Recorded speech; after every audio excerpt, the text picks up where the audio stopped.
I have a full agenda tonight, so let's get underway. First of all, I'd like to welcome everybody tonight. Sort of a momentous and somber day to be having a meeting like this, and thank everybody for coming out on a day that could be pretty emotional for a lot of people. John and I were talking right before the meeting. We thought we'd just take a moment of silence to remember the events of that very bad day a few years ago.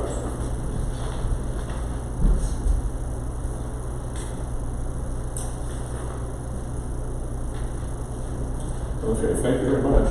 Well, I'm going to welcome everybody to our September meeting at Dorado APAC. I'm the 2019 chair, John Davey. John Resler is vice chair. Tim White, vice chair. Is Brooke here? Is Brooke walking? Okay, so Brooke's not here. The first order of business is adopting our meeting agenda. So if there's, without any objections and no changes, awesome. So we'll get underway with that. At the beginning of all of our meetings, we offer an opportunity for public comment from residents. And these are comments about items that are not on the agenda tonight. When we get to, if you have something to say about something that's on the agenda tonight, or we're discussing that item, that's the appropriate time to do it. But there are things that we don't have on the agenda that you think you should be talking about, we should be talking about, opportunity right now to come forward and give you 3 minutes in. So, not seeing any, look at the timing right here. The first thing, just in time. He's done this once or twice. So John's here to talk about county business. Very good, thank you, John.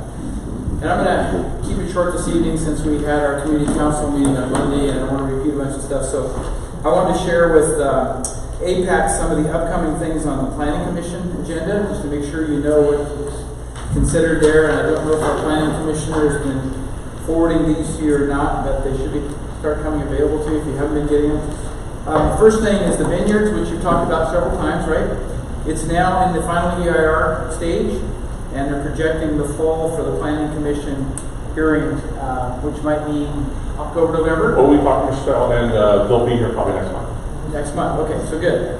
Then there's a pre-application on a conceptual review for the Town Center West mixed use. And this is something that hasn't had a lot of visibility. It's going to be a presentation before the Board of Supervisors, and it goes along with Board of Supervisors Policy J6, which means you have to explain to the Board of Supervisors why you want a general plan amendment or zoning change, or in this case, it's a mixed-use type of conversion. So that would be an opportunity for the public to come and listen as well. It's a significant project.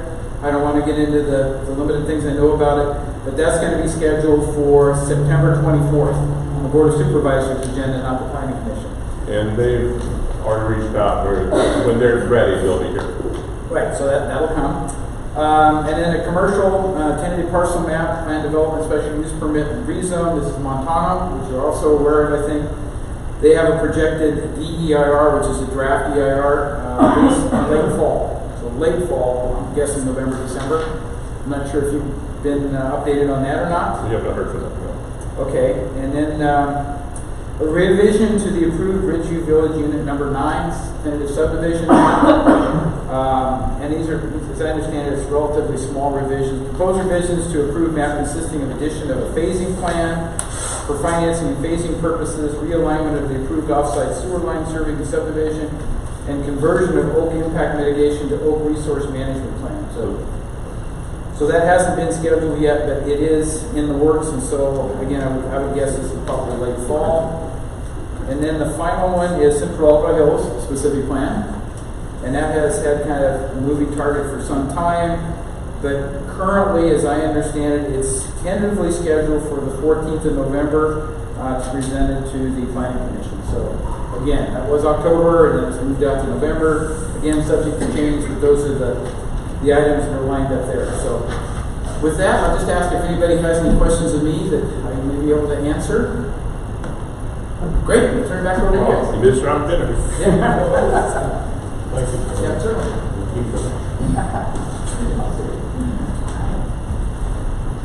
Okay. So we have a guest speaker tonight, and Derek, I'm going to get it wrong, no matter how many times. I've heard from 3 different people now, they've all told me they're wrong. Menema. See, right? Okay. Minimum. It's the executive director. of the Capital Southeast Connector JPA. He has a presentation here tonight. I'm going to get that switched for you. And we're going to discuss what this looks like for the future here in El Dorado. So, up there. I want to get it ready to forward that.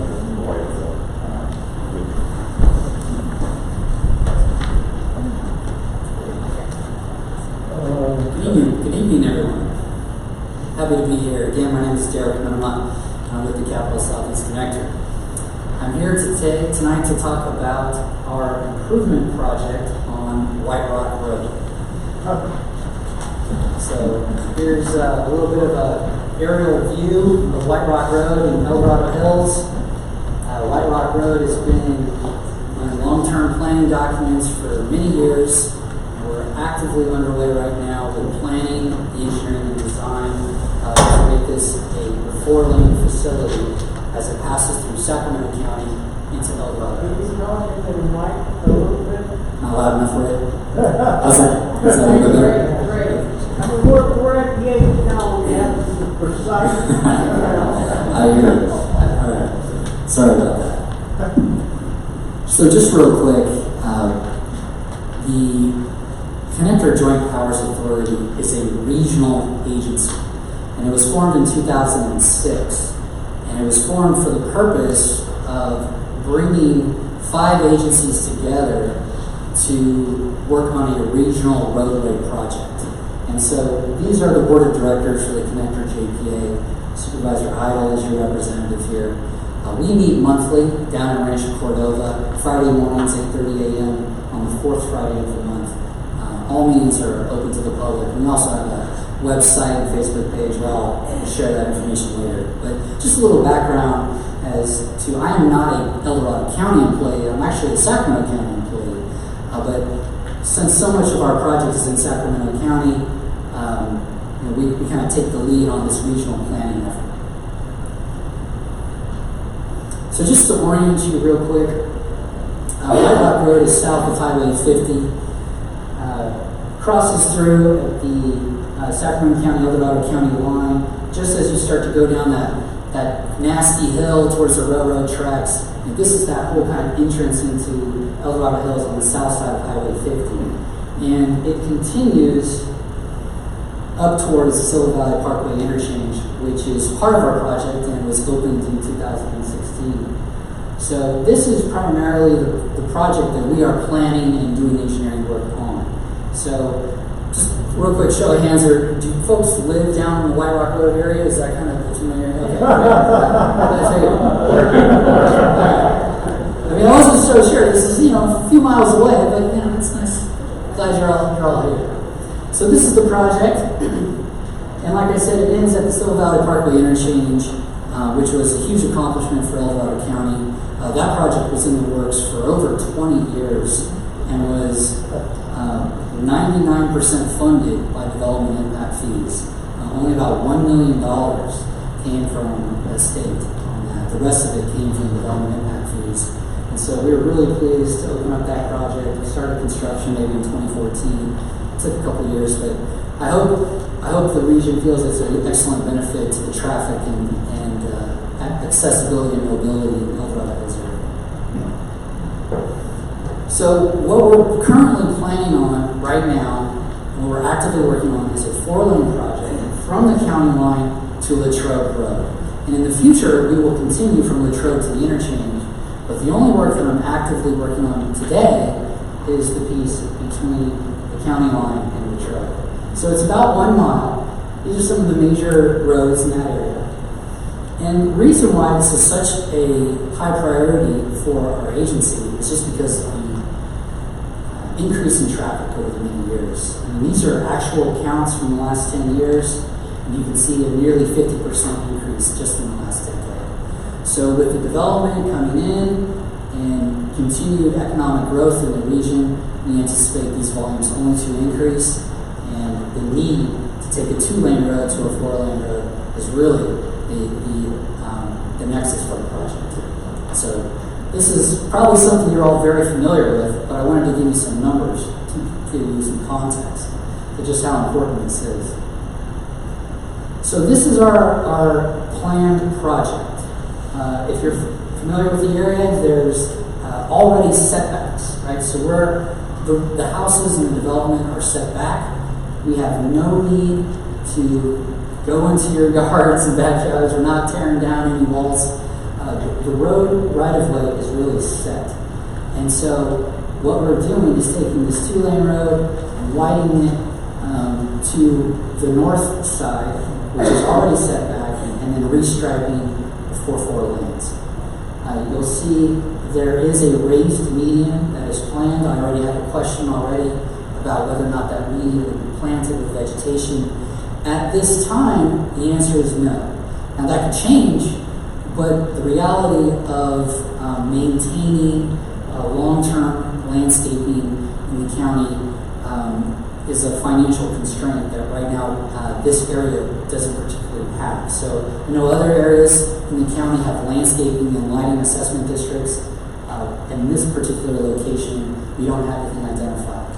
So that doesn't mean it's set in stone, but as of today, there is no landscaping plan in the median. You'll notice a striped bike area. Let me kind of zoom in on that, because this is actually pretty unique. There is a good amount of bicycle ridership and pedestrian use along the corridor. And so what we're implementing in this area is what we call a bike buffer. It's just an added stripe with a more visual deterrent to give bicycle riders a little bit more sense of comfort and safety as they ride down the road. So sidewalks planned on both sides. One side that's already there, we'll continue it. There are some gap closures on the other side that need to occur in the bike buffer. So we call this a multimodal improvement, meaning it accommodates not only pedestrians, cyclists, and vehicles. So, pretty unique thing in El Dorado County, and we're excited to have this part of our plan. We are adding 2 new traffic signals to White Rock Road. So today, there's traffic signals at Four Seasons and Stonebriar and Winfield Way, and of course Latrobe. There are additional signals that are warranted. The first one being at Carson Crossing Road, and the other one being at Manchester, and the entrance to the south where that church is. So these are planned. The signal at Carson Crossing Road is definitely a high priority for the county. And the sooner we can get out to construction, the sooner we can get these signals in and improve the safety and mobility in this area.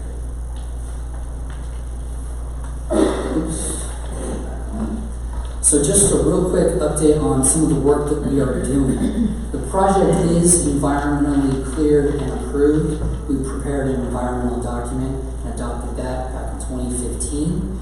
The county and my agency have agreed on a funding arrangement for this current engineering and planning phase. That is what we're working on today.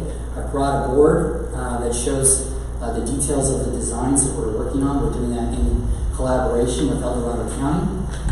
And so, again, this is only to Latrobe Road, but this is what we're actively working on today. There will be a location or two where we will have small need to acquire right-of-way. And it's primarily going to be at the traffic signals where we need to make sure we have the proper curb returns.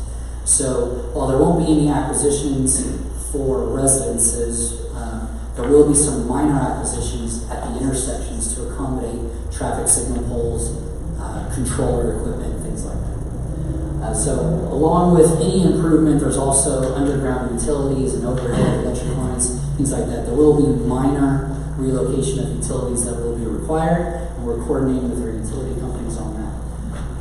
Once we get through engineering and right-of-way, this is a term that we use, we call it we're shovel ready, meaning we have a set of plans, we have our right-of-way, and what we really need is the funding for construction. Now, right now, today, we don't have the funding for construction. We'll look for it. We're constantly looking for new funding. But in the long-term capital improvement plan for the county, we're not anticipating having construction dollars until 2023. So we've got a little ways to go, and we're always looking. There's lots of new gas tax money that the state has The federal government has some grant funding programs. They're very competitive. They're very competitive. And the best way to be successful in these competitive programs is to have all your work done. That's kind of why we are advancing this work now, so that we can advocate for our project and see if we can get construction dollars before 2023. But there's no guarantee, right? So we're seeking out those construction dollars at today's current pace with the funding environment. It may not be until 2023 where we're able to start construction. Okay. Now, I mentioned that the project eventually goes to the Silver Valley Parkway interchange. That's not in our near-term plan. Again, it's a funding constraint. We don't have the funding today to do that, but it could be available between 2023 and 2028 as the next phase, right? So that's approximately a 1 mile project. You may be familiar with Post Street and the Target. So we're trying to get that to be a 4-lane connection between the interchange and the Latrobe, but again, with the funding constraints that we have, it's just not something we can fund today. So there are some resources, maybe Carson Creek down there, that we'll need to do a bridge widening. So that stretch of that road will be just a little bit more expensive than we have between Latrobe and the county line. So that kind of wraps up my update. Like I said, we've got a few years until we're ready for construction. I brought a board for you to take a look at, ask me any detailed questions. We have a website, Facebook, Twitter, and of course I brought business cards as well. So I have time for a few questions. Happy to take a few. We have here, right here. Well, I think I might speak for several people in here that my concern is not so much the section between the county line and town center. My concern is Death Rock Road going over the hill, around the Dead Man's Curve, through all the potholes. Have you ridden that road lately? I drove it here. Great dude. You made it, yes. I'm very familiar with, it's the first time I've heard that term, but I'm very familiar with that stretch of road. So what we're talking about there is City of Folsom and Sacramento County. And the unfortunate reality is that we don't have funding in that area either. So we are working on a project in the City of Folsom. And I'm sorry I don't have a map to show you this, but if you're somewhat familiar, there's a 4-lane road west of Prairie City Road. Right? And so we need to bring that 4-lane road east. And right now, we only have enough funding to bring it east to East Bidwell Street. Taking it from East Bidwell Street to the county line, we're looking for money every single day. I come to work every single day looking for money to build that project. So, yes, ma'am. Yeah, how dare these developers expect people to buy homes with roads that are so bad around them? You say you don't have the funding, why don't you look at the developers? When I look at their websites, they're donating money, they're building all kinds of things, they're making a fortune, and yet they want us to buy their houses, but the infrastructure's terrible. And I know, even the section from the Latrobe to Silver Valley, most times in the morning it's all backed up. It's all backed up. So even if you do those little improvements and you're going from, something that looks great to something that's going to be all backed up. So the improvement we're not going to feel anyway. I hear your point. But seriously, why doesn't the county or the government people or whoever get up and talk? Well, okay, so there's a lot of different agencies that deal with this, right? So in El Dorado County, you have an active transportation impact mitigation fee program. And for the most part, I think it has delivered a fair share of work. I point to the interchange as being $54 million in development fee and only $1 million of state funds. So that took a good chunk of change of development impact fees to do that interchange. Sacramento County has a transportation sales tax, and that's actually been a tremendous benefit to regional projects in Sacramento County, where we self-tax simply to fund transportation improvements. That doesn't exist here in El Dorado County, and the voters would have to enact something to that effect. Development impact fees are always challenging. There is, if we make the fees too high, nobody builds anything. Make the fees too low, nothing gets built to mitigate. So it's a delicate balance, and I would just encourage you to engage with your local elected officials on that development impact fee. Yes, ma'am. I may be just confused, but how do you grant a 4-lane highway up to a 2-lane pothole road and not have that create major problems? I'm really confused about that. Are you speaking about the Prairie City Road 4 lanes? No, I'm talking about bringing up to Carson Crossing, you've got 4 lanes, and then you're saying there's no movement on the 2-lane road that goes over the hill. That would seem to be major hazard. How's that? Why even do the 4 lanes there? What's it achieving if we're not? Because the thoroughfare goes on around. What's the deal? Well, so we are going to continue the 4 lanes. Right? We are doing it. I mean, we're planning it. It's environmentally approved. We work on it. But construction dollars are an order of magnitude greater than the engineering costs. Right? So I could spend a few $1 million on environmental work and engineering work, but it's going to take tens of millions to correct that alignment across the county line. Right? It's major earthwork, major structures, major paving work. And so to accumulate tens of millions of dollars, especially when your primary source of funding is development impact fees, it takes a long time to do that. But I do want to tell you that we are working on that, and it won't just stay a 2-lane road forever. And it is a priority. In fact, this area is the newest or the soonest area to go to construction. So we have projects that go through Rancho Cordova and Grove, but this area up here in the eastern part of Sacramento County and western part of Dorado County is a priority for our board of directors. Yes, ma'am. Didn't you say that it was Sacramento County that had that tax? And actually it's the Sacramento County line towards Prairie City Road, including East Bidwell, that needs the work. It's not El Dorado County that will fund that. That's true, and that is, Sacramento County is funding all of that, all of the work that we're doing today. So Sacramento County is a major contributor. So do you have a date for that construction to occur? You said you would try and get dollars. You have a date for the White Rock Road. Do you have a date for that road? So you're talking about From the railroad crossing? Do I have a date for that? I'm talking from Sacramento County west to Prairie City or any of that stretch. Okay, so between Prairie City Road and East Bidwell Street, we will be in construction next year. Okay, and then from East Bidwell up to the county line, do you have a date for I do that? not have a date for that. That is where we need to find probably another $30 million this year. Could they fix the potholes in the meantime? I'll pass your message along. Yes, On the ma'am. Sacramento side?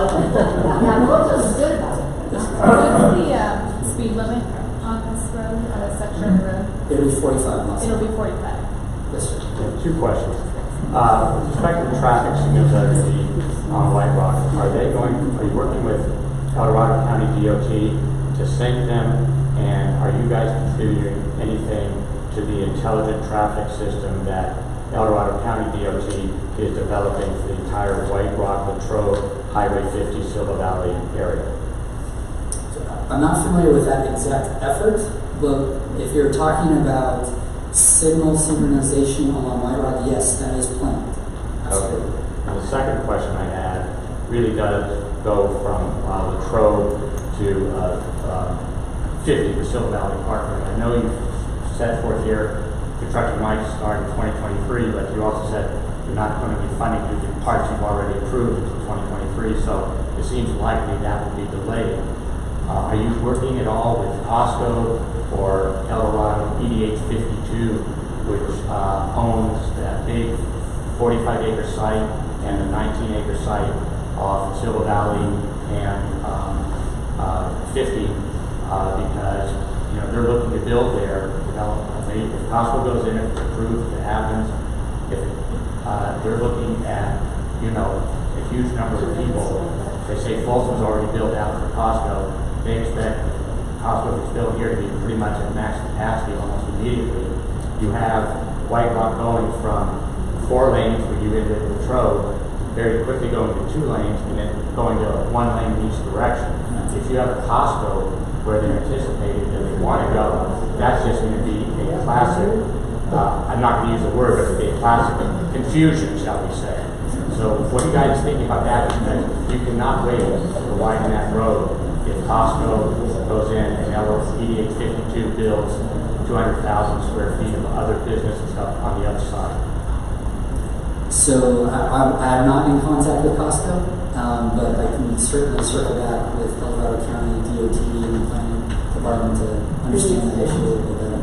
I would say that any development that's going to come in is going to go through the transportation impact mitigation fee program. Yeah. So I'm not familiar with that particular law. So Derek, let me help with that a little bit. We have within our El Dorado County capital improvement plan both the segments of road for White Rock that are shown as projects.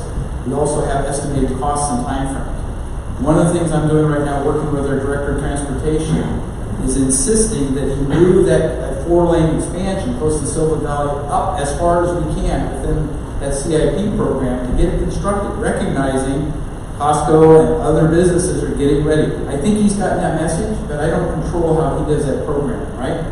But I think he understands the importance of that. So we'd be working with the JPA to coordinate those activities. But clearly, what I've told him is if Costco moves forward with an application, we need to make sure that that's in the CIP plan and that we'll have 10 fees to pay for it. Because that needs to happen before Costco goes in, not after. So I'm working as hard as I can to make that happen. That's kind of the joint jurisdiction between the JPA and the county DOT that coordinates. So, thank you. Couple more questions. Right. You emphasize the importance of being shovel ready when you're looking for construction funds. Yes. So are you doing engineering design work for the section between the county line and East Bidwell? Yes, sir. Yeah, that is happening. 23 to 28 before they get a signal at Carson Crossing is not acceptable. They're having accidents now. We're having the potential for loss of life. And it's for sure going to happen before 23 to 28. Sure. Some way to slow those people. I mean, it's 55. That's not a 55-mile-an-hour road. I don't know if you've been on that. I don't know if you've gotten on Carson Crossing, trying to get on White Rock and look in either direction. What do you see? Nothing. Because they're both at Hatter Hill on the other side. Somebody's got to do something. We've got to have some stop signals. We've got to change the speed limit on the Sacramento side. And before 2023 or 2028. I hear you. So I just want to clarify. So Carson Crossing Road, we want 2023 to be the latest. Okay, we hear you. For Carson Crossing Road, Yeah. we want that location 2023 to be the latest. We want it to be between now and 2023. It's the portion between Latrobe and 50 that'll be after 2023. So I hear you, and Carson Crossing Road is a definite priority for our county and for our agency. Our supervisor hears that also. Mr. Razzak. I have to talk about, it's only recently that they made that section of the road 50 miles an hour. The people at Four Seasons complained about that, and the Transportation Commission in the county did not honor our request not to make it a 50 mile an hour road. Okay. The question that I want to ask, the traffic light that will be sometime in the future on Carson's and White Rock, is that the responsibility of the JPA, or is it the responsibility of the county to pay for that traffic light? So right now, we have not identified who's funding what. I would say that my hope is that we're going to get some competitive grant funding from the state to tackle that improvement project in the next couple of years.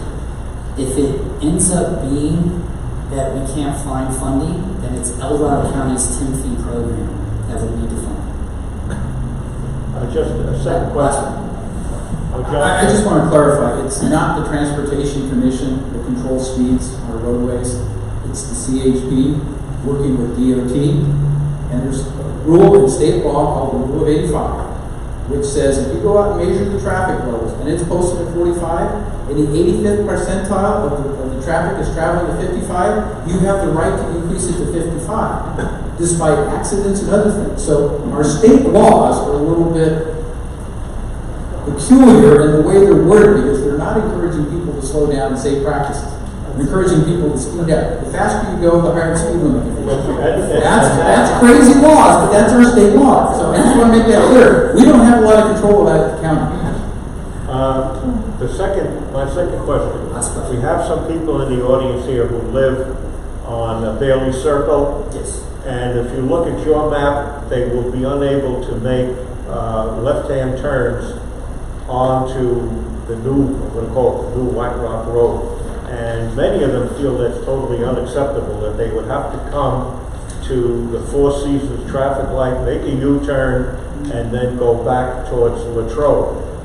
Is there any way to mitigate that, or possibly do away with that divider that you have there so that people can make a left-hand turn? So right now, our plan is to have a median through the road through there. And so whether it's lefts into Bailey or lefts out, those will be restricted. Bailey is not a location that warrants a signal through our analysis. Plus, it's very close in proximity to Manchester. So it's only a couple hundred feet. So having signals that close together doesn't work from an operational perspective.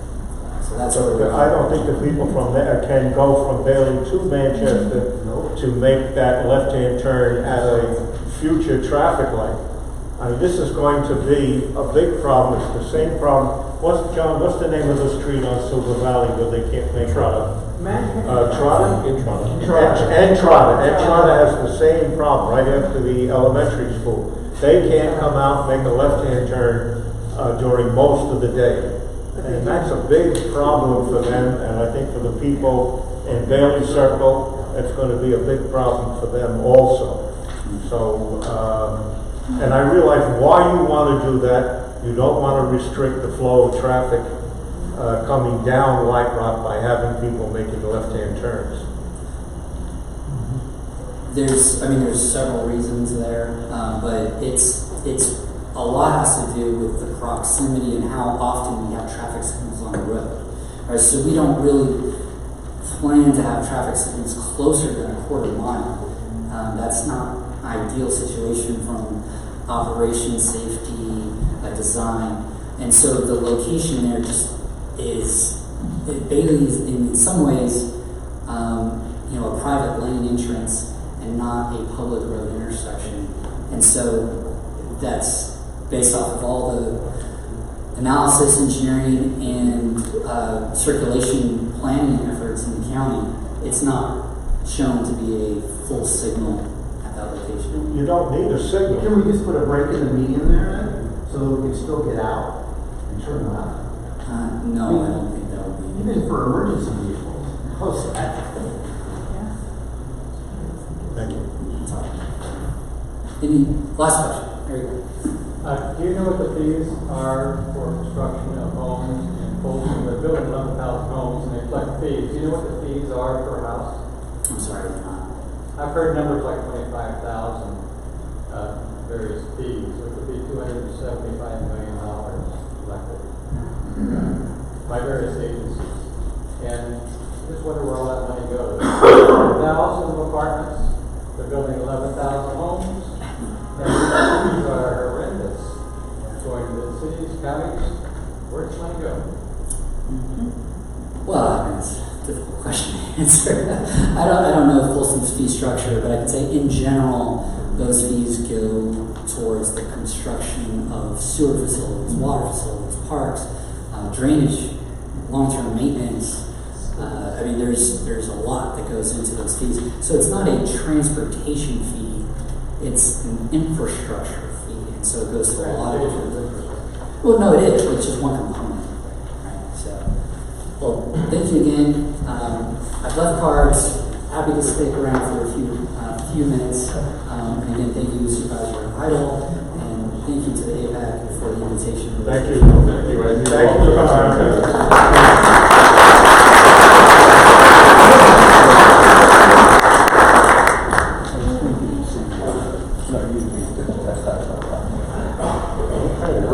We're going to jump ahead in our agenda tonight. The first item in terms of projects listed that we'll be looking at tonight, and we label these notification, no review. It's not a project we're reviewing for APAC input or feedback on. It's just updating the community on what's been happening. And this is the finding consistency with the 2009 annual capital improvement program that is consistent with the general plan. Can't hear. Already done. Okay. Good perfect. So, the obviously, Planning Commission hearing, the Department of Transportation was recommending that the Planning Commission approve the finding consistency of the CIP program with the general plan. About the only Dorado Hills project included in that, as a new project for the 2019 CIP, is the eastbound Highway 50 Pass Lake Road off-ramp signalization project. At that hearing, County Council advised the planning commissioners that consistency is not strict adherence to the general plan, but general compliance with the goals and policy. Yeah, I'm sorry, but they're talking back there and it's making it really hard to follow your presentation. So essentially that it doesn't have to have strict adherence to the general plan in terms of its policies. They just need to be generally compliant with it. And so they had a very narrow review of that, and they had a very narrow area to make their finding of consistency. So again, it doesn't mean that all projects in the CIP are in conformance, but they generally comply with the policies and the goals of the general plan. So, oops, went too far. So at that hearing, I believe because some of the commissioners received the materials a little late before their meeting, some commissioners wanted to confirm that the projects were consistent with the general plan, specifically the Highway 50 Pass Lake Road signalization project being added to the CIP, that it had identified the correct funding sources, that was consistent with the agreements made with the Pass Lake Hills specific plan, the public facility financing plan, and the development agreement for the Pass Lake Hills specific plan. There's also concern that the TMP program is underfunded, and by general plan policy, the TMP program has to be wholly funded. So, and the reason, and we'll get to that a little later, we have another agenda item on this, is that there's a great decline in grant funding for the CIP programs for traffic. That impacts the TMP offsets that are offered to developers for several segments, and that's having an impact. The money's not there they thought it was going to be there. It's a rather steep decline. So, to give the planning commissioners time to review the materials more thoroughly, they continued into the August 22nd planning commission hearing. And at that hearing, there was additional discussion regarding level of service on Bass Lake Road, the discussion about a rural region line versus a community region line, and why one of the projects was being taken off and one of the projects was being added. And the rural region line is City Lights Drive, roughly, where the new fence level alignment is going to be. South of that is a rural region, and the trigger for mitigation improvements there is level service E. On the north side of that, it's the Dorado Hills community region line, and the trigger for that is level service F. So one's hitting a trigger and one's not. So one program was pulled out and the interchange signalization was added. So there was additional concern expressed regards to the Phase 1A Bass Lake Hills specific time projects, how they were funding that signalization program, because the planning commissioner's understanding was that when it was approved several years in 2017, that they would be majorly funding the intersection improvements at Highway 50 and Bass Lake Road, or the interchange. And that is a trigger for why this project is happening. the development agreement which followed, apparently the planning commissioners were not clear on the fact that there was some flexibility added to what the developers would cover in terms of cost. So roughly, when I talked to planning commissioners, they were seeing that about 250,000 tons are being contributed by the Bass Lake Hill Specific Land 1A project as direct contributions from the developers, while the county is funding about $900,000 from the capital improvement program. And that's basically it right there. That's the CIP items that they get approved. They voted 3-1 to approve the funding consistency. It's a $1.1 million project right now. And the TIM fees will cover $900,000. That's county money that was collected through other developments in parts of the Bass Lake Hill specific development. But the very specific developer funding is $240,000. So 4 lanes for Bass Lake Road north to Serrano Parkway, not happening. It's in the CIP. The funding sources identified in that was 2027-28 through 2037-38. So 10-year window. Those CIP items are very dreamlike to me. I don't know how much reality is involved with that. And in terms of how they identify the costs, those costs in 2019 dollars will be significantly higher in 2028 through 2038. So they did vote to find that it was consistent with general plan. One commissioner still didn't think it was, but it was passed. So that's that. Are there any questions about this? I live on Bass Lake Road. You know the problem with Bass Lake Road, right? We'll talk about that. Okay. Yeah. But I don't understand how the planners can approve these things. All the building and the development. The developer's getting nothing compared to everything else. I mean, that's a drop in the bucket, $240,000 is nothing. If we can't do the road, we shouldn't be doing the houses. It's pretty simple. Let's just wait. We're not going to sell it. As part of that plan, and you're right, and that's we're also talking about plans. The Bass Lake Hill Specific Plan, 1996. The EIR was 1991-92. It was changed it was approved 96. They wanted to change the public facilities financing plan in 2013. County staff that time said, no, that's not consistent with the goal of this plan. But then those changes came back in 2016. But the county had different goals at that point. These are moving targets. They realized that Country Club Road has to be improved now. It's not a can't wait, it's a must do. So working with the developer, they reached agreements where they can make that happen. That specific plan area, I believe it's $25 million worth of CFP fees. So that's paying for all the infrastructure, and a lot of that money the developer's fronting right now will have, they'll be reimbursed later as the projects are developed. So there was a tool to get something done. At the time, I know that I was an APAC voting member at the time, and I was at the meetings, and I know that there were concerns that, hey, this isn't holding true with what the intent of that public facility financing plan. And it seems to be consistent now that, it wasn't there's a ton of improvements coming, there's a ton of infrastructure coming, but is it enough? Is the 4 lanes to Serrano Parkway? When is that real? When is it needed? A lot of us who live there, we think it's real now. But I mean, okay, they're not to be 4 lanes. They've got to improvements, turn pockets to access. Sidewalk. At the APAC, I want to say it was at the fire station in way back when. We had talked about that, and we asked about like the Hollow Up Road. Hey, does there warrant a stop sign, a traffic signal? There had already been a fatal accident. This was, within 10 years of being built. And at the time, the DOT said, hey, warrants don't justify that till like 2035. So let me share a little bit of information that John didn't quite give. Developers pay traffic impact mitigation fees.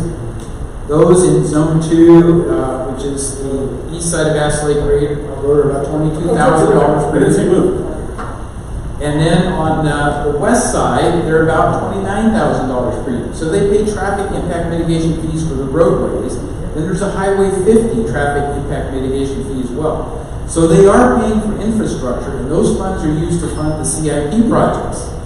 The difficulty is, when you look back to the past, not enough money's been collected in TIM fees to pay for all the CIP projects, so the CIP projects just kind of slide out in time, and that's kind of been the history we've seen for the last 20 years.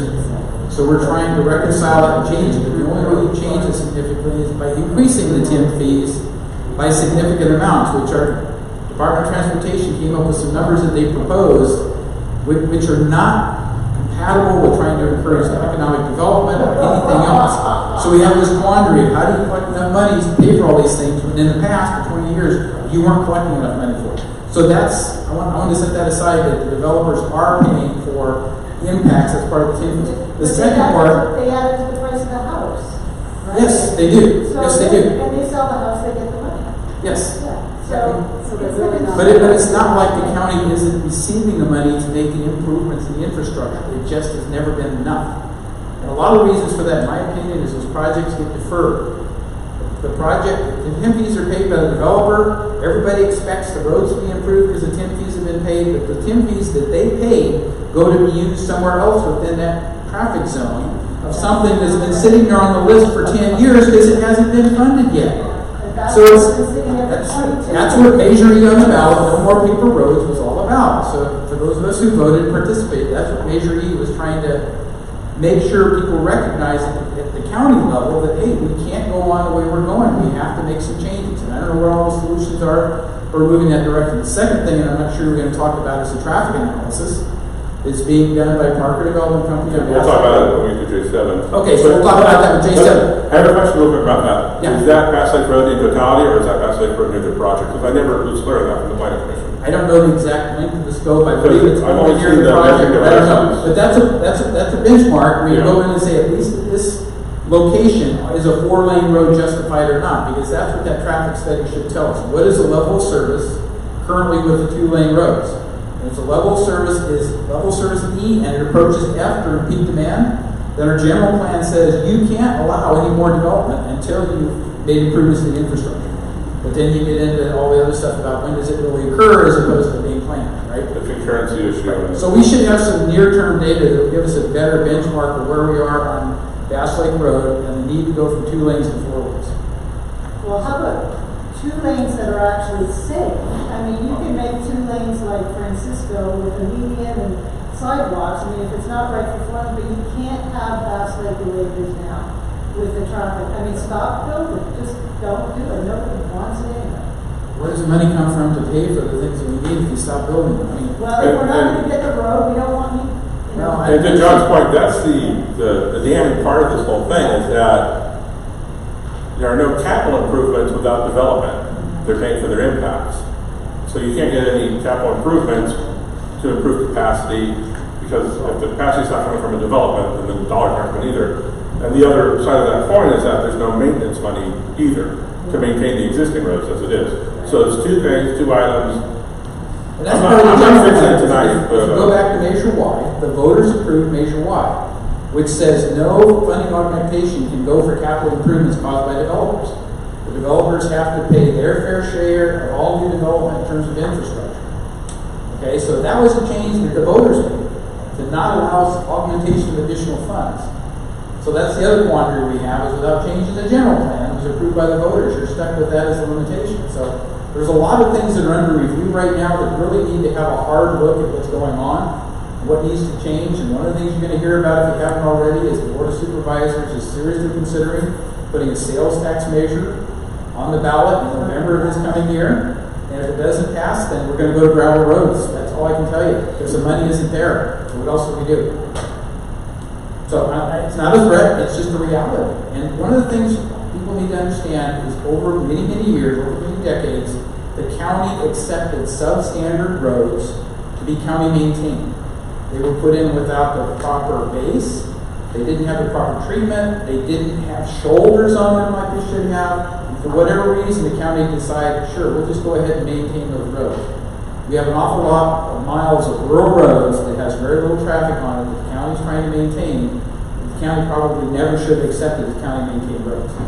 Now we've got to look at how do we get back out of it by resolution, because we can't go forward the way we are. We're in a hiatus. We've got to make some hard decisions. So stay tuned, because all those discussions are going on. But there's no easy solutions.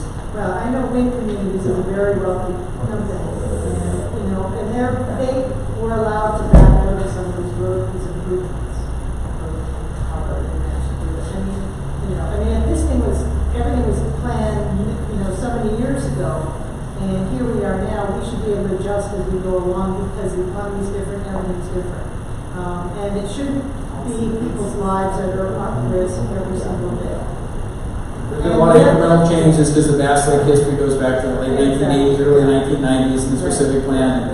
So yeah, there's a whole lot of history there. I don't want to try to repeat all that. But we are where we are, and we have to figure out how we move forward with the right safety improvements or capacity improvements.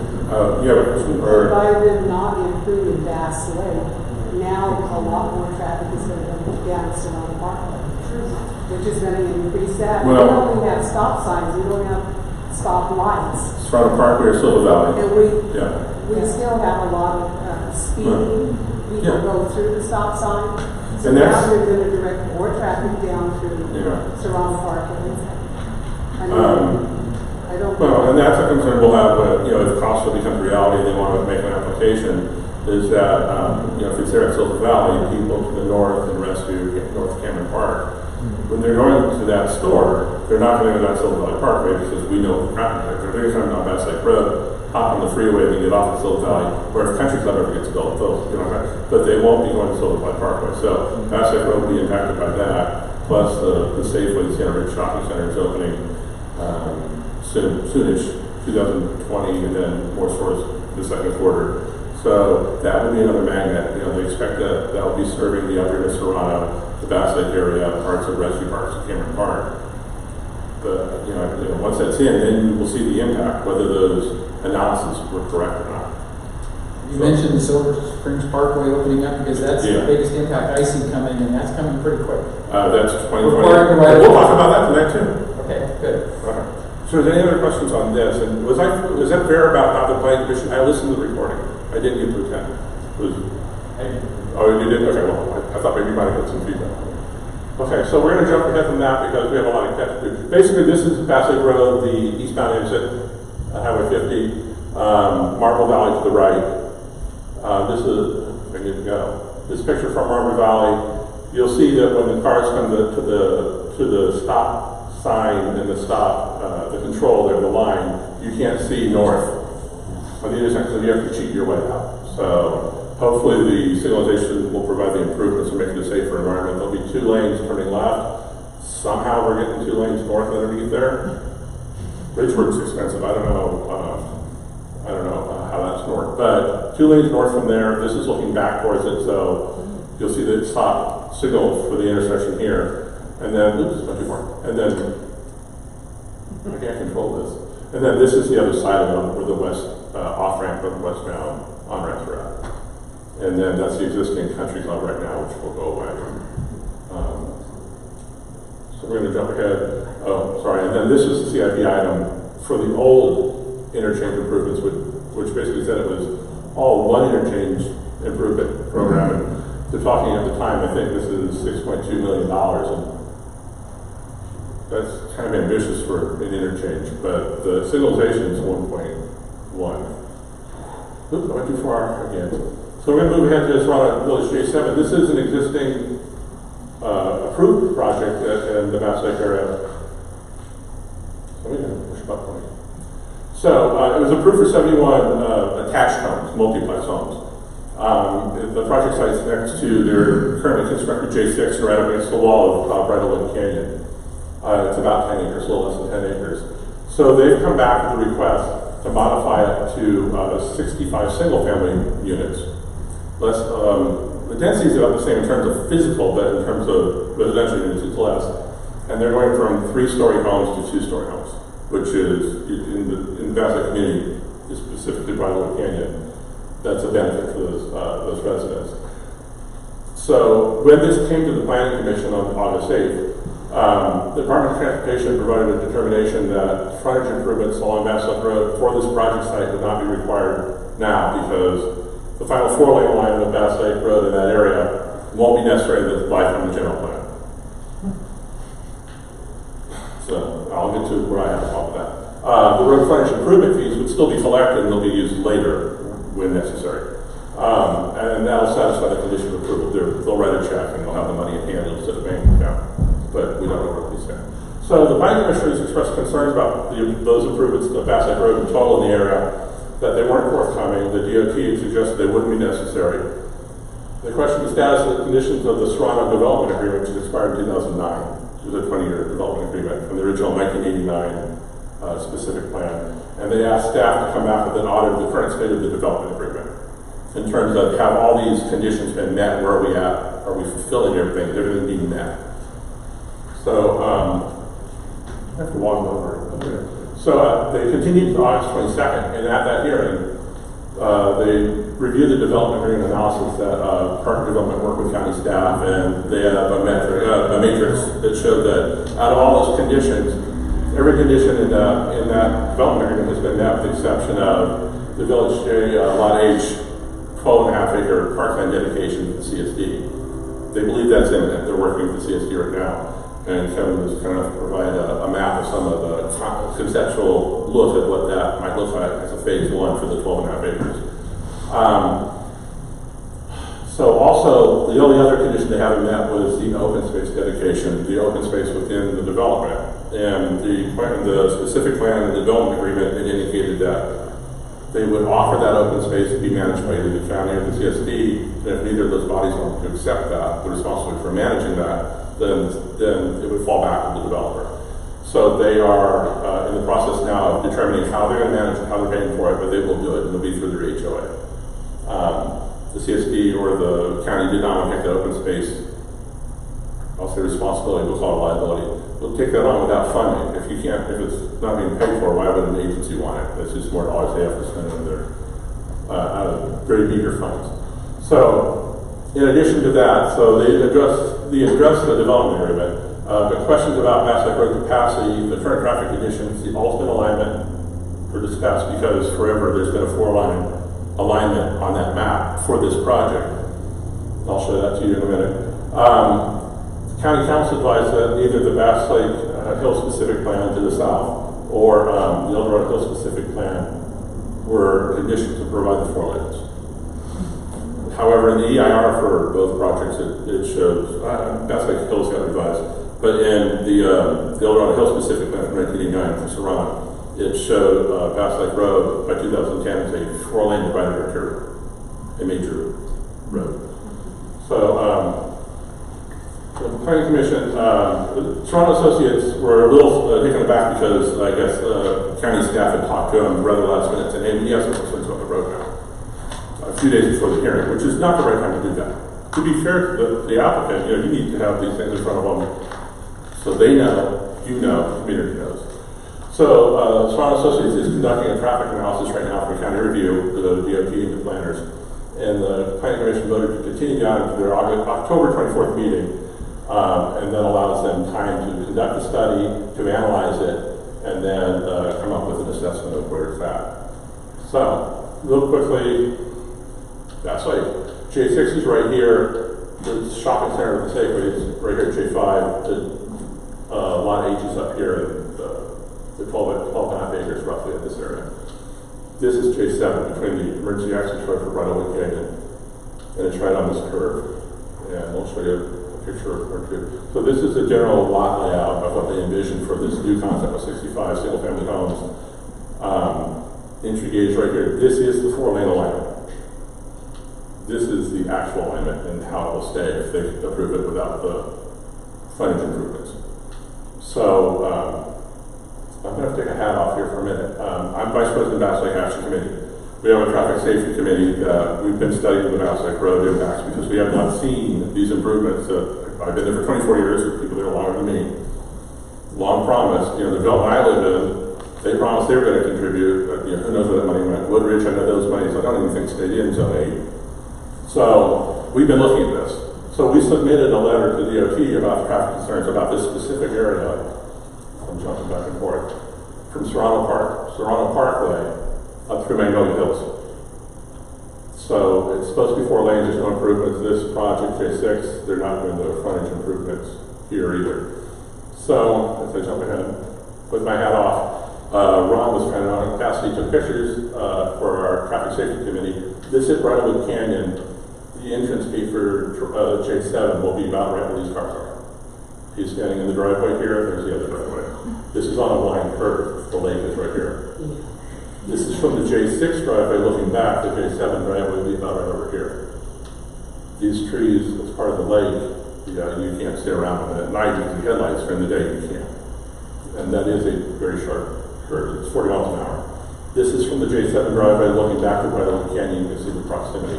Bridlewood Canyon in the mornings at peak AM traffic time, it takes about 40 cars to pass for you to get out of the driveway. In the afternoon, it's 40 cars to pass when you go into the driveway if you're trying to make a left in. But Dorado is right down here, about 700 feet away.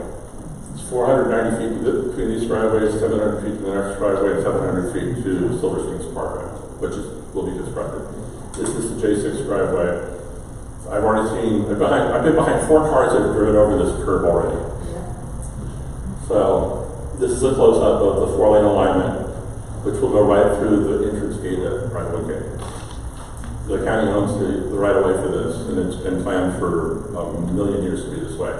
This is the current 2-lane alignment. And then this alignment will actually bring the road right into J7's gate as well.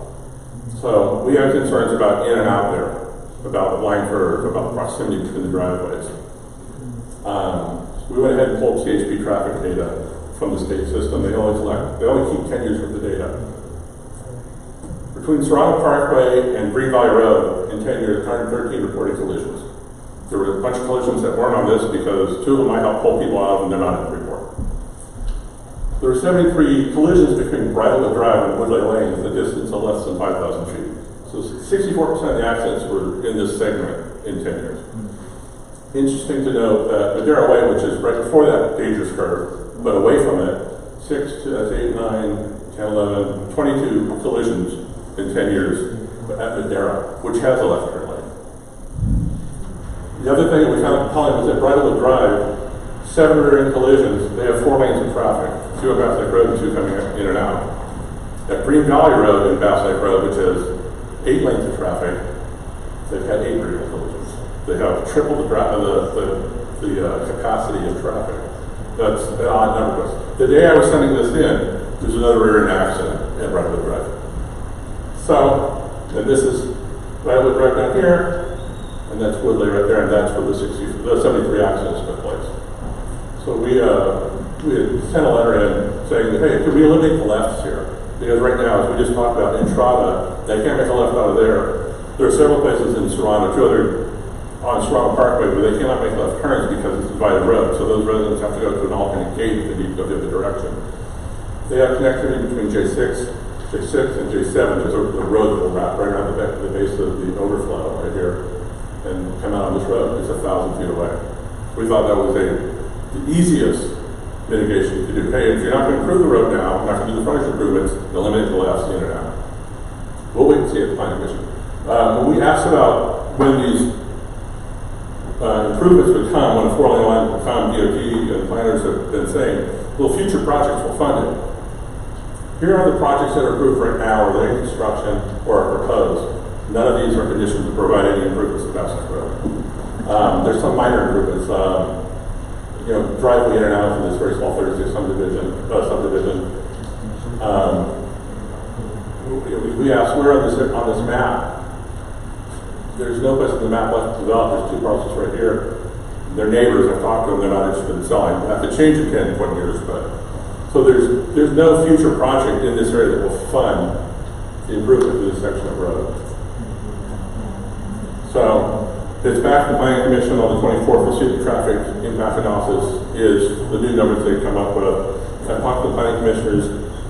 A couple of them are thinking that, in their opinion, it needs to wait for the traffic assessment. Their opinion is that turn pockets are a simple solution. The minimum you can do. Get people in and out of each of those developments in close proximity. We still think that there needs to be no less than J7 and probably a left turn lane at Bridlewood. So let traffic go by, have an area to queue for people turning out left. So I imagine we'll have an update in November because it won't be in time for October meeting. So Tom, if you go back to the picture that has Bass Lake on it, because one of the things people need to understand is the Community Services District is planning a 200-acre regional park out in the Bass Lake area.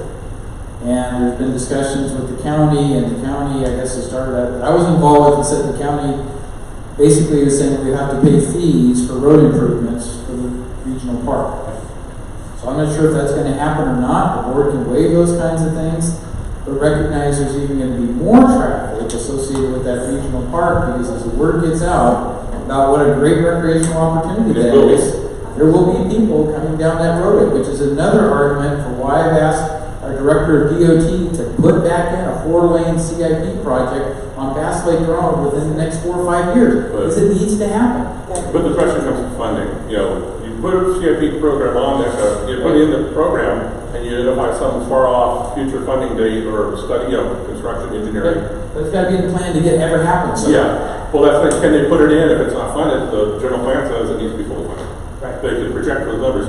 And I've had conversations, Bass Lake Action Committee with stakeholders in the park project, but the 41-acre park project was proposed by the county up here in just the corner. We had a big problem with that because there were going to be no improvements to the road. There's no pedestrian connectivity to this area. There are no sidewalks and bicycle lanes. There's no shoulder to pull off to if you break down. So that was our initial concern back in 2003. The CSD has been very responsive in their approach to looking at making this. Will be a kind of jewel for Dorado, a 200-acre park. It's going to be magnificent. We don't make it, the CSD builds parks, the county builds roads. Now they'll have impacts. Will they, it's a $50 million project, I think is what they're talking about. $1 million traffic signal will take a lot of money away from it. It's 1/15th of the project. So there needs to be a balance there. And But there's only going to be 2 entrances into the park. One off Serrano Parkway and one off Bass Lake. That's what we're talking about. Yeah, well, yeah. Well, actually, there'll be an entrance there's proposed conceptual entrance at Silver Springs, because there's going to be a 140-car parking lot on this side. About 500, if I'm remembering correctly. I'm looking at Kevin through the polls here. About 500 on the west side. Conceptual for the parking. 500. That sounds about right. Okay, 500 and 140. So there'll be an entrance here. This is the passive side of the park. This will be the active side of the ball fields. So, but yeah, the park will be an impact, but as a park has been proposed for these many years, that's been a discussion going on. But yeah, the reality is, what's going to happen when the county looks at it? Well, I'm going to try. I don't know why. I can't unlock this laptop. Can I ask a question about that? I don't understand why J6 was allowed to put a gate onto Bass Lake Road. When you think of, our community, Briarwood has 350 homes and we have one entrance and exit. Why wouldn't they have gone just up over the hill and come out in the other gate, which is right by Safe? They have 2 gates on Sienna Ridge. They have 2 gates, and they have 1 gate on Bass Lake, but they actually have 3 gates. Well, then why do they need the one on Bass Lake Road? They, all they have to do is, go up the hill and get out. And if you're asking me with my other fire evacuation, the fire department requires those kinds of multiple exits. Because we got a fire spreader crew, you want to be able to get out as many ways as possible. Well, right, and look what they're putting in front of Briarwood. They're blocking our fire exit. Things change over time, I agree. Yeah, but Birmingham will become that gate will be there. You'll be able to go from Birmingham into J6, loop through the J6 to J7. So that's what they're saying. But Briarwood should have had more than one driveway. I mean, it makes sense. But that's in the 80s, I know. Yeah. So if there's no more questions on that, we just really wanted to update. As a project, the data or the reports, the staff reports didn't come out until after we had our APAC meeting. So we didn't have access to that information. It was hard to, here's our bandwidth as volunteers, what we can work on, and here's the world. So we just figured, DOT and county planners, it's an already approved project. They'll look for good modifications to make it a better project and accommodate the developer to get what they want. So, I've got people that aren't on APAC, and we're helping with that. So, if there's no more questions on that, I'm just going to move on to that. We're going to move on to Bass Lake North, which is this batteries. So this is a project that was approved in 2017. It is part of the Bass Lake Hills Specific Plan, and I believe it's a phase 2 project. 90 residential lots, 6 open space lots, 1 roadway lot. It's located on Sienna Ridge Road in the specific plan area. So right now, the applicant is seeking to modify condition of approval, condition of approval, number 67, requiring the construction of 100 spaces in a 200 space park right lot. They're also seeking a time extension to the tentative map because it took 2 years to get annexed in DIE. And that's fair. Time extensions are a very common thing for development projects. The current tentative map expires in 2020. So So this is an overall look at capacity for the specific plan area. Right now I'm constructing here Hawkview, which has models building over here at Bellwood. You know, I haven't been back there. I know that, yeah, there's a lot of grading, the road's starting to come down, and at Bellwood back here behind Laurel Oaks, you can't really see into it unless you're on Cabela Circle, and they're still doing a lot of earthwork, and they're making progress over there. Mass Lake North is up here at the top, which is behind the Safeway property here, J6 here, and Bridalwood Restaurant behind it, and Laurel Oaks is right here. So as we move through this is a closer look at the lot layout. And I think actually this is a different look, but I think it's a clear view of how it's going to be laid out. So Sienna Ridge Road right here, we'll go back out, connect that, Startup Park, Investment Road. Keep going to this. So the condition approval they're talking about specifically, number 67, it's a park and ride lot construction that will be caused to construct before the 40-foot building permit, which is after the project. To build 100 spaces in the park and ride lot located on Country Club Drive. I just went past it, sorry, down at the south end. The new Country Club Drive intersection at Bass Lake Road. They may enter, a reimbursement under the county, basically paying for it if they don't build themselves. They have options, there's some flexibility built into it. And they shall be granted, they'll get a credit against their BFFP fees for the improvements. And then in this condition, it was anticipated that Bass Lake Hills specific land, phase 1A projects would acquire the land for the park and ride lot, and then this project would build spaces. And it's shocking to believe parking spaces are expensive, and we'll see here in a minute. So the applicant, I'm blind. Did you want to talk about that? You want me to just go through this real quick? If you want to respond to anything, tell me where I'm off. Actually, you're doing a very good job. Tell me where I'm off, okay, or what I've missed. So this is a letter that part of the letter they sent in. They indicated, it requires 100 spaces in the 200 park and ride lot. It was at the time that there was a condition of approval that were prepared. The planning staff really didn't analyze it as a condition of approval. It was put in at the end before the board of supervisors. And the idea is that the PFFP distributes the cost of all the offsite and the infrastructure improvements across the entire area plan in different phases of pay as they go along to provide those improvements. So it was approved in 2017 at Planning Commission and the Board of Supervisors. They also added a 68 condition. Supervisor Frenson requested that Bass Lake Road bike trail be added to the project.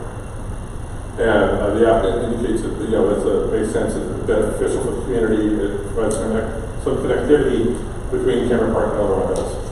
So, but since the suggestion was made at the board hearing, it didn't have the benefit of any official staff review or input. They just said, hey, we ought it, and so, hey, they ought it. So that was added. And then this is continuation of explaining the fees here. So right now, the update for the public facility financing plan fee is $11,500 per unit. With the addition of the bike trail and the other PFFP improvements that are covered on Bass Lake North, their estimated improvements now come to $26,000 per unit instead of the $11,000. So, and that's 2.3 times the fee, the base fee. So they're willing to front increased costs to provide this community asset, but they think that burden is excessive for one project. And so the extra cost total is $1.3 million. So they're requesting that the conditions be amended so that they only build 50 spaces rather than 100 spaces. And then the remaining units can be completed by another project within the specific plan, I'm assuming phase 2. They're not abandoning the project, they're just requesting that the cost would be closer to the intent of the PFFP. So, I don't know if we need to go through all of this, but basically the same thing, but it was requested to be added on. And it did receive planning staff study as part of the condition approval, which is at the board of supervisors. And we ought to put that in. So I'll go real quick here. So the estimate for 53 spaces, $857,000. 100 space layouts estimated to be $1.5 million. About $16,000 per parking space. Think about that when you park in your driveway. It costs a mile. It costs $1 million per mile for a Class 1 bike lane. Yes. Asphalt and construction costs are extremely high. It's rising gold. every year. So. I thought water was gold, but apparently everything else is good. So, if they reduce it to 50, it brings their costs more in line with, something that's reasonable for the project. There's still over 900 homes left in the planned area that can be built, and they're suggesting that future projects could pay for their share for the rest of the park and ride lot. They also had the northern school access. There's an 8-acre site on Silver Dove, which goes behind the fire station, that is supposed to provide a road connected to the school site. The school district says we have no intent of building a school there. They have the property. There's no demand right now. Unless it's built up fully very soon, there's no need to build the road. So they're suggesting that future projects will pay for that as well. The CSD has a part of the property for the park that's required. LLAD has been formed to have the landowners fund the park maintenance. So the park is actually the only phase 2 project to be built. And then they wanted to go ahead and ask for a 10-amount extension. That's the balance of the letter. There's a lot more. We have it on our website as well. And we won't cruise through all the specifics of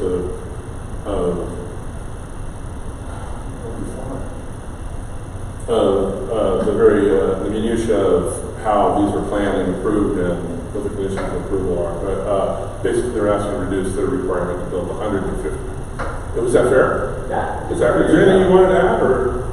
You did a great job. Okay, Sam has a question. We'll go to Sam. Norm, I'm glad you're here, because I know you've built a lot of good things in Dorado Hills, but I did look at your letter to the county from July, and I looked at the application, and I guess I'm not happy, okay?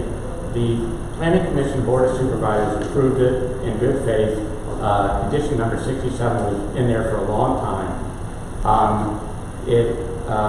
You are trying to make a project, an entitled project, and then you will, I believe, sell the building sites or the project to builders who will build out the specific homes. Is that my understanding correct? That's how you typically do it. I realize there's some cost savings in going from 100 parking spaces to 53, but that was a condition of approval, and you've probably gone forward over the last 2 years with the engineering studies and all the other things, getting it ready to get shovel ready or everything ready to go so builders can build it.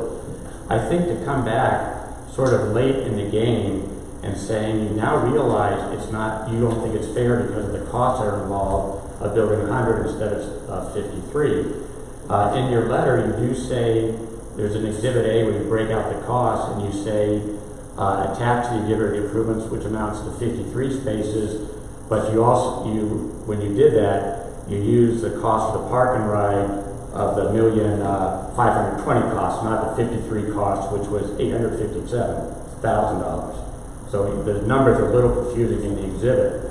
I got to tell you, I have no doubt, as a very successful businessman and developer for many, many years, you can develop the 100 parking spots, which I think are important, so residents in Dorado Hills can park and get on the bus to Sacramento rather than having to drive 26 miles each way. I have no doubt you can do it. I have no doubt you will successfully present a project, and the builders who like to build in Dorado Hills will come and pay you a profitable price for you. And I have no doubt that those builders, whether it's Lennar or Wynn or whoever else, will, of course, recoup those fees when they build those very nice homes from the people from the Bay Area or people who are downsizing from the Bay Area. So I think the money would be well spent, and I do think, economic times are good. You will make money. I would understand it if we had a 2008 again, and you were conditioned to do this, and nothing was being developed and nothing was being sold. I think you had a better case, but making this request at economic good times for most of the economy and for developers in particular, based on all the construction we see going on, I just don't think it's the right thing to do. And APAC is not going to take a position on that. I can't know whether or not, when it gets to the Planning Commission or the Board of Supervisors, whether I'll have time or to get there and make my same statement, but at least I want to address my concerns. Of course, answer real quickly. You're right, it has been in the planning process as a phase 2 project to fund the 100 spaces.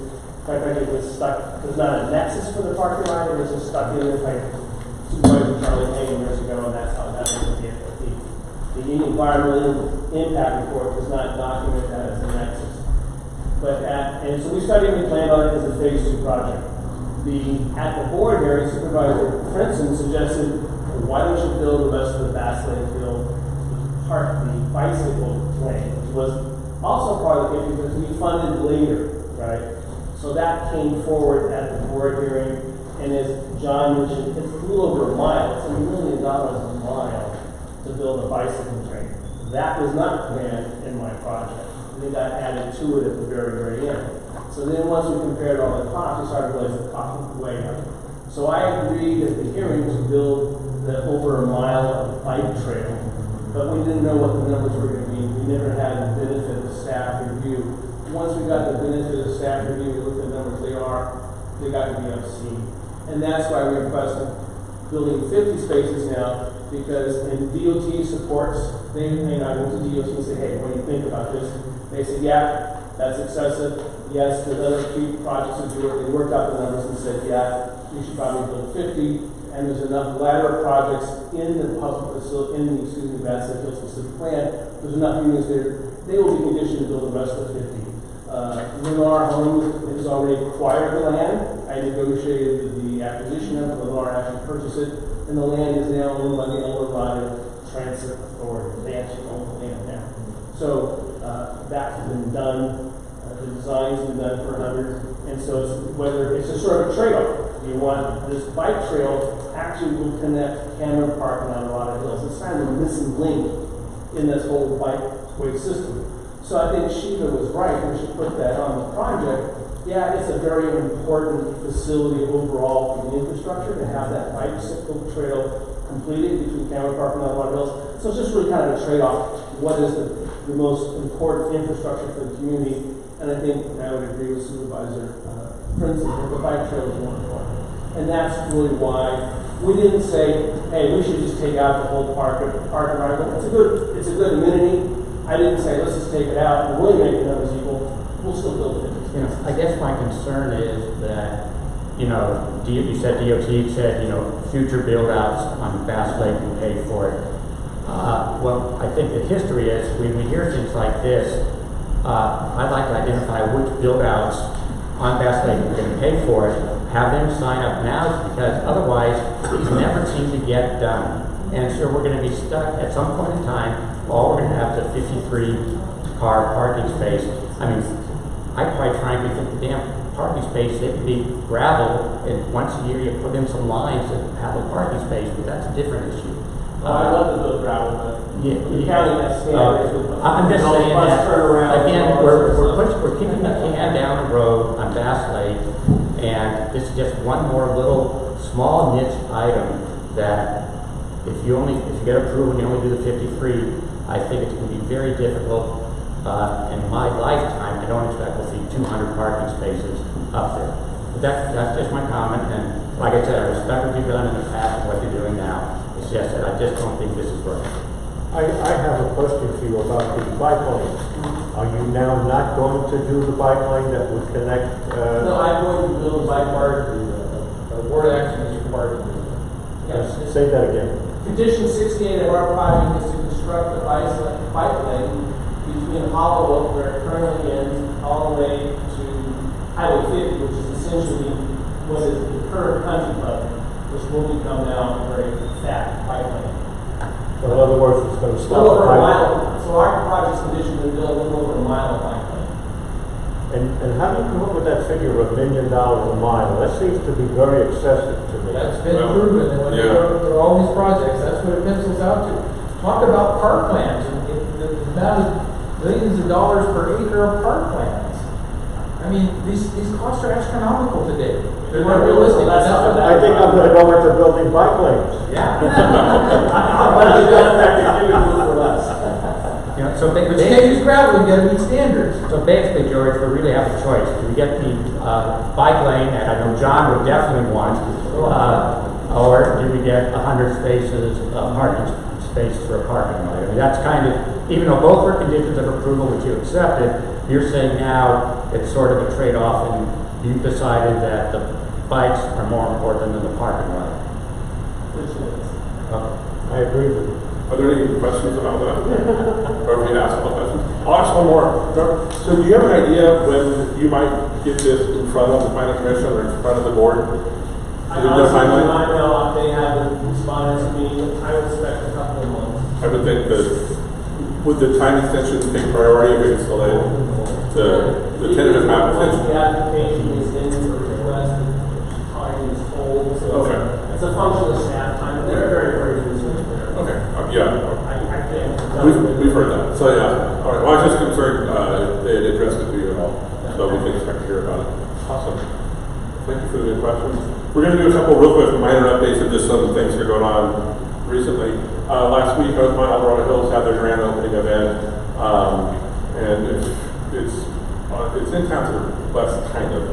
It's down here at the bottom, right past Woodfield, along White Rock. I attended.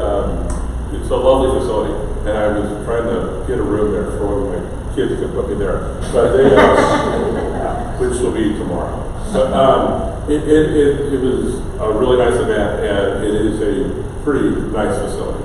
And, but they were kind enough to invite us to go, and so we went and saw it. And it did turn out very nice. And will that be part of your ombudsman? That's your turf? Okay. Yeah. I want to hear all about that. So I just wanted to bring that up because it was sort of a big event. There were a lot of people in attendance. And this is sort of just an overview really of what the area looks like. There's a lot of pet park facilities, patios, fountains, dining patios. The chefs on site there are chefs. It's rather nice. So if you have any, we'll jump real quick. We talked about this at a previous planning commission, a APAC meeting.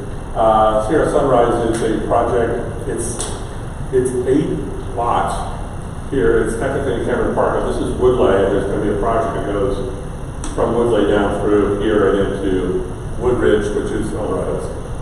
So we just looked at it and said, hey, this is happening. It's a project from 1988, 8 lots. I think back then it was 18 lots, but it's changed to look more like this. There's 7 small lots in front, 1 large lot in the back, and they had asked for a couple of modifications to the design improvement standard manual from the county. Primarily, the major concession was the flag lot, the big lot in the back. It wraps around the other ones, and they need to go from 100 feet to 232 feet, which the planning commission granted. They did remove the request for it's an asphalt curb along the project right now, and they agreed they'll go ahead and put in a concrete curb. So just wanted to let people know that was at the planning commission. That happened. So minor ones, and we're looking at the clock. Timothy is not a minor issue. It was at 2 board hearings, and due to some supervisor absences, and then some concern about data that's coming in. It's being continued the 17th, I believe, September 17th. So the Timothy program, there's a major update of the effort for a major update, I believe, was in April 2019. Remember that? I think that's when they started talking about it. In May, they had a minor interim fee adjustment, which is sort of an annual review to catch up, but it wasn't a major review. So at the time, Timothy's schedules were modified in 2015 and 16 based on grant funding assumptions, which don't exist anymore, essentially. I believe they've gone from about 11 million with the projection to 4 and continue to decline. So those grant funding were used for affordable housing offsets, external trips, or when they define how external trips impact the project. The trips that are in the county and go out of the county, that are out of the county, come into the county, or just come through the county, but they aren't internal to the county fully. And then non-residential offset, which is commercial. In 2015, it was 11 million, and now it's more like 4 million. Major updates estimated to take between 18 and 24 months for the staff to go through and look at. It's a ton of data to look at. Everything that impacts how we charge for these fees. So there'll be some feedback at the September 17th meeting next week. I know Supervisor Frenson was concerned that, hey, is there any way that we can expedite this instead of waiting 24 months, because basically the TIP programs systemically is underfunded because of this, and the general plan requires it to be fully funded. So I asked Director Martinez if he wanted to come and make a presentation about this when he has more data in front of him. He said that when he has the data, he will be coming and he'll talk to us to let us know what's going on. I imagine the board will hear about it first. So that was just a minor update. Country Club Drive, we talked about this a little bit tonight, the realignment from here at the Dios past Holy Trinity Church down to Bass Lake Road to a new signalized intersection. I didn't take any pictures today, but they're grading right now. So this is a project that's been a long time coming, and it's desperately needed. That intersection is very, very bad, right along the freeway. It's too close to the off-ramps, and a lot of the camera park traffic comes through there. The people from Bass Lake come down the freeway. It is a mess. So this is the project site. I'll show you some pictures of what it looks like. But this was the CIP project summary. Where are the dollars? There's a lot of dollars. So total revenue expected. This was from last year's numbers, but talking about I think it's $7.9 million to about $8 million to accomplish this. Strangely enough, this project is actually the 4 country club projects in CIP is the most affordable. I'll say cheapest. The other projects, a lot of land acquisition and they're longer stretches. So, this right now, this is Old Bass Lake Road. The EDH farm is over here. I believe that parking lot, we ran around this area. And if you look out here by this power pole, this is the area near City Lights. There we go, too far. So here's City Lights Drive, it's a gravel road. Comes in, the new alignment for Country Club will come in just north of this. And they're already grading along Bass Lake Road right now. And along the front, for the roadway right here. It'll be a signalized intersection with left turn lanes for the southbound traffic. There'll be a right turn, I want to call it a lane, pocket lane, a long lane for right turns to head up Country Club. And then also as part of that, they're going to knock the grade down quite a bit so that the line of sight's more consistent and even. Because right now when you drive it, you know that it's hard to see. Yeah. I still don't understand that they're gonna do the signal on the off-ramp, and they're gonna do this, but they're not gonna straighten Bass Lake. I mean, you gotta come around a curve, and then you're gonna... The alignment, I don't know, yeah, so, George, can you describe it? Look, do you want me to go back to the picture of the... How do you want to do it? Okay, I'll go back and see if I can find it. I don't have a good picture of the... that's a rough picture. You know, I actually do have a picture of... I'll do it now if you want to start. But basically the question, I believe, is about the alignment. The horizontal curve. I'm George Carpenter from Wind Communities, and we're very happy to be under construction on that road improvement project.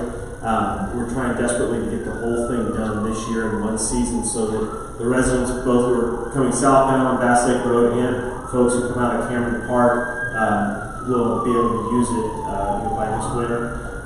Depending on what the weather does, we may actually be able to pull that off. As far as the actual improvements on Bass Lake Road, it is going to be both the vertical curve, so it is going to be a flatter road. So when you're up by where the fire station is, you'll have a better line of sight all the way down to the freeway. And then also the horizontal curve, so it will be straightened out. So it'll be exactly just like that, John. It'll be a straighter road all the way down.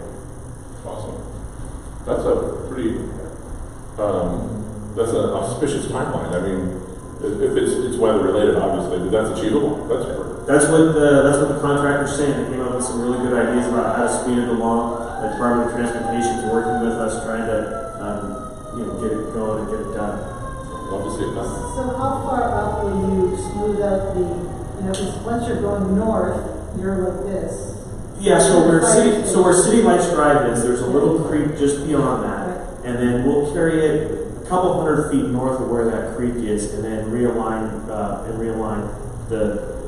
reconnect to the road. And so once where our road work will finish, the road is pretty flat through there. You'll see that the county's gone through and done some patchwork on that road to make a pretty flat, smooth road all the way up to the fire station where it then goes back out to Foreman. So basically from just south of Apollo towards your project. Yeah, there's flatter. Yes. Yeah, just that big dip. Yeah, and that's where it kind of splits. Well, that's pretty great. Thank you. That's good news. Might be back where I left off.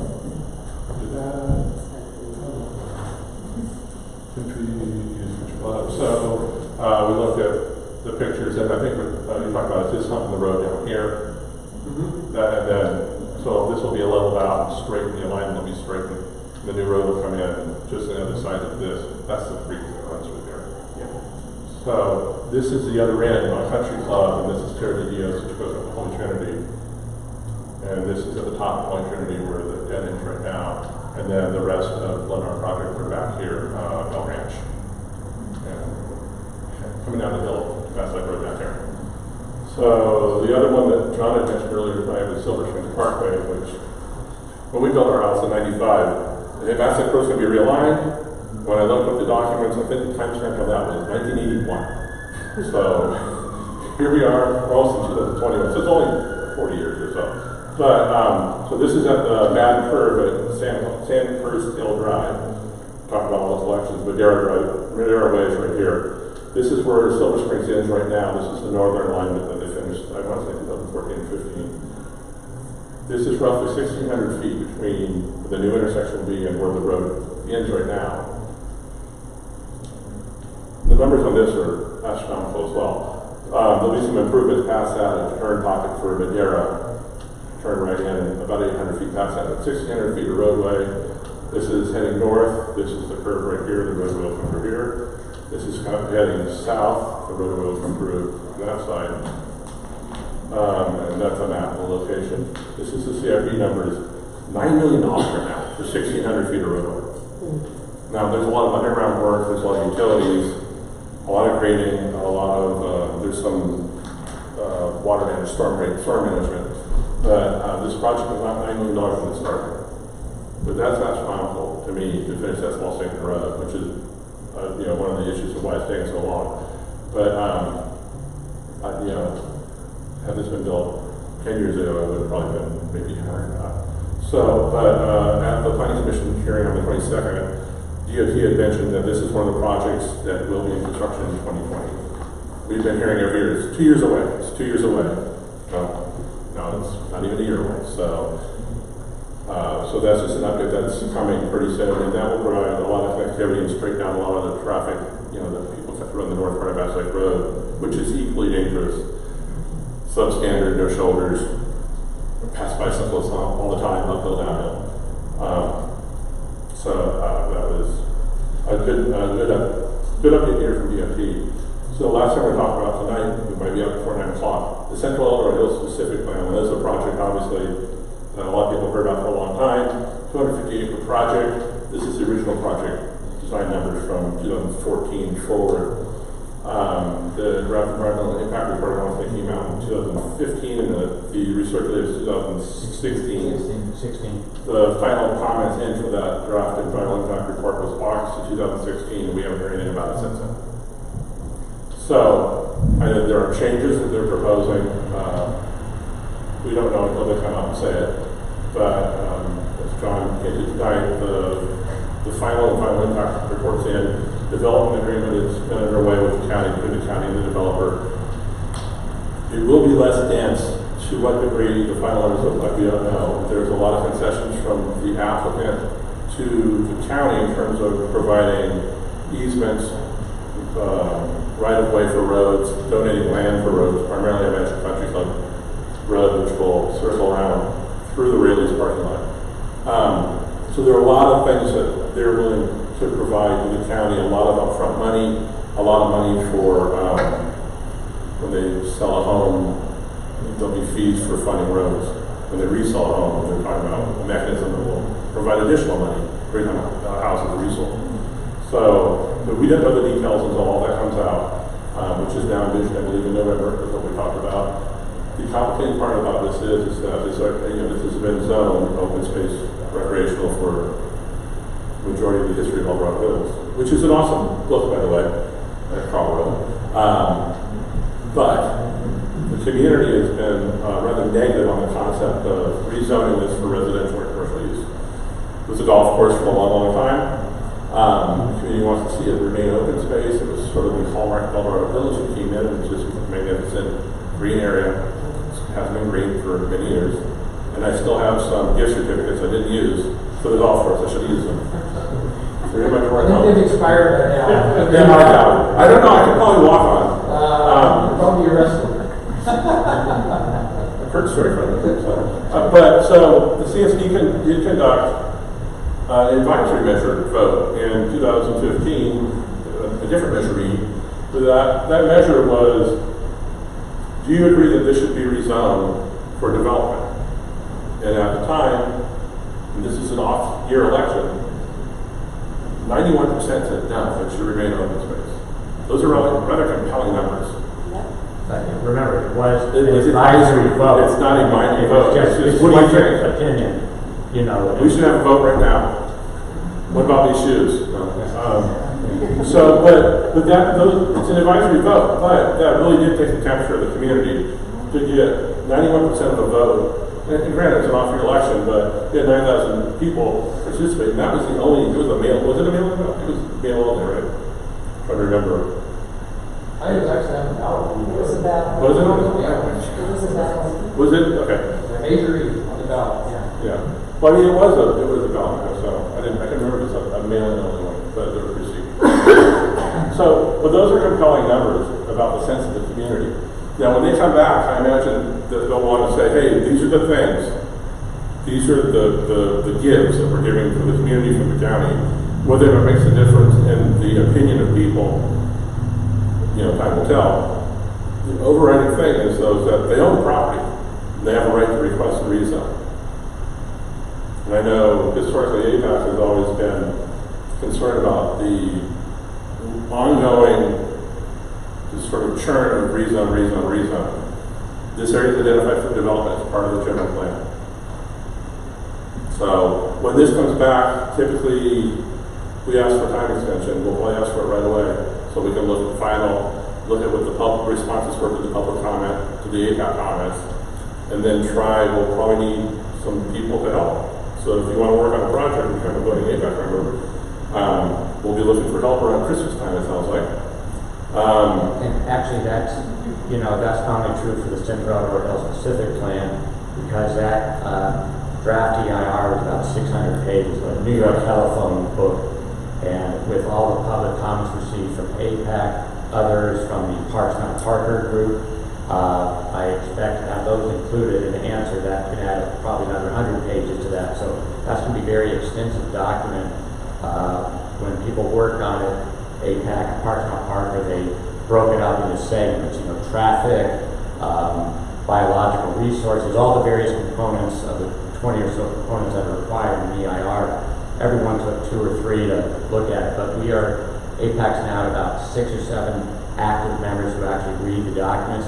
So we can use your help, volunteer some time, get involved with the county and El Dorado Hills specifically. Supervisor Hyde mentioned another project, Montero de Oro, which is the Montano de El Dorado Phase 2.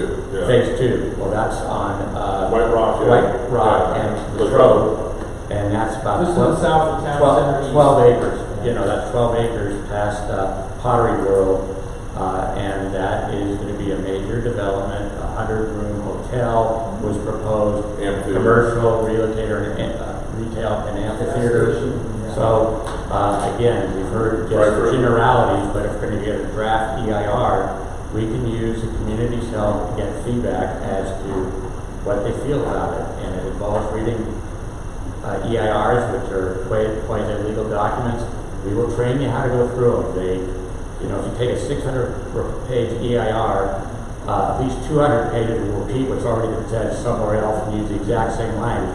We'll teach you how to ignore that as part of the matter. Well, though. I was conflicting language in the EIR. Yeah. One place it says this, another place it says something different. So There's a lot of contradictory.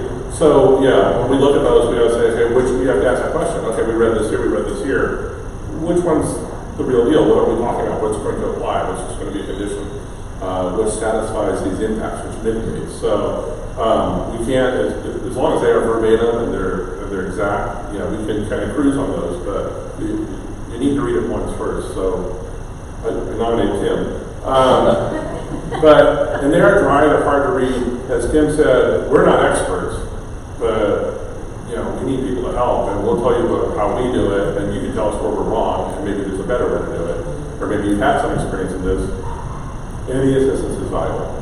whether it's just reading one segment or one mitigation, one offered mitigation or one finding, anything would help. So, and since for some reason these always come out around the holidays,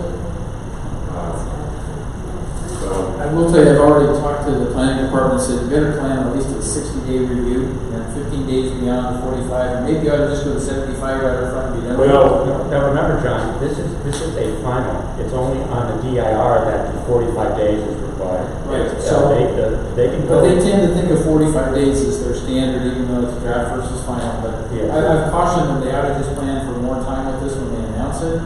So if it comes out in November, maybe the final submittals won't be due until sometime towards the end of January. I don't know. We'll see how it really plays out, because that November date is subject to move. but the work is ongoing in that calendar timeframe, so we will need help with that. And the other thing to remember too is that we might look at this, and there might be things that some members of this volunteer effort will go, that seems reasonable, or well, this doesn't make sense at all. And other members say, well, I like that, but I don't like that. That's fine.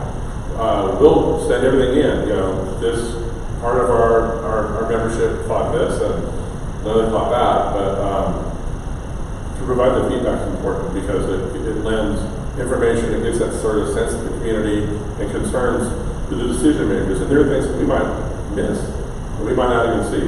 And that's something that one of you will be the one who finds it. So, and it might be important. It might be something that makes the difference in making it a better project or not. So, but that's coming up, and apparently one or two other things as well. So it looks to be a busy engineering meeting next year.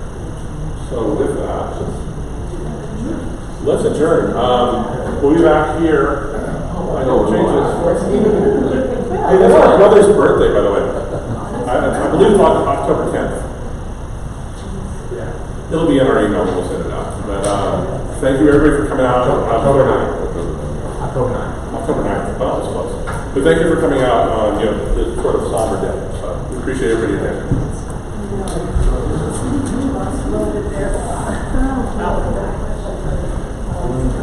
Hey, Laura.